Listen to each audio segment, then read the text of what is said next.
Mephedrone MD drugs हे अंमली पदार्थ पावडर बाळगण्याच्या आरोपी तालिब सादिक कुरेशी वय 18 वर्षे राहणार मुल्लाबाबा टेकडी लक्ष्मी मार्केट सोलापूर याची जिल्हा व सत्र न्यायाधीश माननीय श्री योगेश राणे साहेब यांनी ॲडव्होकेट सिराज रजाक शेख यांचा युक्तिवाद ग्राह्य धरून सदरील आरोपीला जामीन मंजूर केलेला आहे। दिनांक 28 सप्टेंबर 2025 रोजी संध्याकाळी 5:15 वाजता सुमारास कर्णिकनगर क्रीडांगण चिल्ड्रन पार्कच्या समोर असलेल्या मोकळ्या मैदानात एक इसम झाडाखाली बसलेला होता। त्याची हालचाल संशयास्पद दिसून आल्याने त्याला पकडले व त्याची अंगझडती घेतली असता त्याच्या ताब्यात 29 ग्रॅम मॅफेड्रोन, त्याची किंमत रक्कम रुपये 72,500 व एक इलेक्ट्रिक वजन काटा व 4 नग प्लास्टिकचे पाऊच असे एकूण रुपये 72,800 किमतीचा मुद्देमाल जप्त केलेला होता व सरकारतर्फे सहाय्यक पोलीस निरीक्षक Sandeep Manikrao Patil jail road police station यांनी फिर्याद दिली होती। सदर प्रकरणामध्ये पोलिसांच्या तपासात एकूण 4 आरोपींना अटक करण्यात आलेली होती व सदरकामी आरोपीनामे तालिब सादिक कुरेशी यांच्या वतीनं ॲडव्होकेट सिराज रजाक शेख यांनी जामीन अर्ज दाखल केला होता। सदरचा जामीनचा अर्ज सुनावणीच्या वेळेस ॲडव्होकेट सिराज रजाक शेख यांनी युक्तिवाद केला। सदरचा युक्तिवाद ग्राह्य धरून जिल्हा व सत्र न्यायाधीश यांनी रुपये 50,000 वर मुक्त करण्याचा आदेश दिलेला आहे। सदरकामी आरोपीतर्फे advocate Ismail N Shaikh, advocate Siraj Razak Shaikh यांनी काम पाहिले व सरकारतर्फे ॲडव्होकेट शीतल डोके यांनी काम पाहिले। अर्थात एमडी ड्रग हे अंमली पदार्थ बाळगण्याच्या आरोपावरून आरोपी तालिब सादिक कुरेशी वय 18 राहणार मुल्लाबाबा टेकडी लक्ष्मी मार्केट सोलापूर याची जिल्हा व सत्र न्यायाधीश श्री वाय राणे साहेबांनी जामीन अर्ज मंजूर केलेला आहे। यातील घटनेची हकीकत अशी की दिनांक 28/9/2025 रोजी यातील जेल रोड पोलीस स्टेशन हद्दीतील पोलिसांनी कर्णिकनगर येथील क्रीडांगण येथे चिल्ड्रन्स पार्क येथे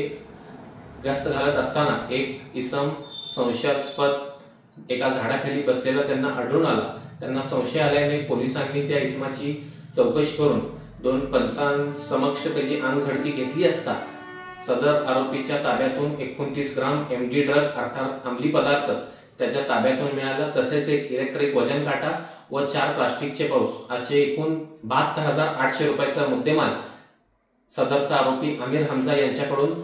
पोलिसांना त्या दिवशी प्राप्त झाले। त्यानुसार जेल रोड पोलीस स्टेशन येथे नार्कोटिक ड्रग्ज अँड सायकोट्रिक सबस्टन्स अन्वये कलम 8 क 22 ब व कलम 29 अन्वये जेल रोड पोलीस स्टेशन येथे गुन्हा दाखल करण्यात आलेला होता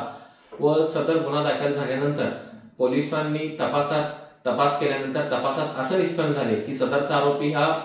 मुंबई येथील आरोपी महमूद यांच्याकडून सदरचा माल घेत होता व तो घेऊन यातील आरोपी क्रमांक 3 यास देत होता व आरोपी क्रमांक 3 हा आता सदरचा आरोपी क्रमांक 4 तालिब सादिक कुरेशी यास देत होता। पुढे पोलिसांच्या तपासात असं निदर्शनास आले की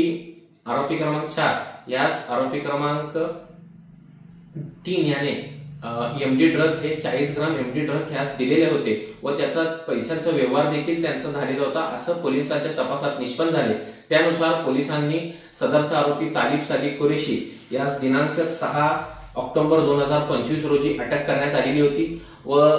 त्यानंतर 7/10/2025 रोजी मेहरबान कोर्टात हजर केले असता मेहरबान कोर्टाने त्यांना 9 तारखेपर्यंत पोलीस कस्टडी रिमांड दिलेला होता। त्यानंतर 9 तारखेला यातील आरोपी तालिब सादिक कुरेशी यास मेहरबान जिल्हा व सत्र न्यायाधीश यांच्या समोर हजर केले असता मेहरबान न्यायालयाने त्यास न्यायालयीन कोठडी सुनावण्यात आली। त्यानंतर आम्ही सदरचा आरोपी तालिब सादिक कुरेशी यांच्या मार्फत जिल्हा व सत्र न्यायाधीश येथे जामिनाचा अर्ज दाखल केला असता आम्ही आमच्या युक्तिवाद वेळेस आम्ही असं युक्तिवाद केला की सदरचा आरोपी याचा व जो मुख्य आरोपी मुंबईतला जो एक इसम याचा आणि त्याचा कुठलाही घेण देणवरून किंवा एमडी ड्रग वरून कुठलाही एमडी ड्रग त्याला सप्लाय करत असताना असं कुठेही तपासात आलेलं नाहीये व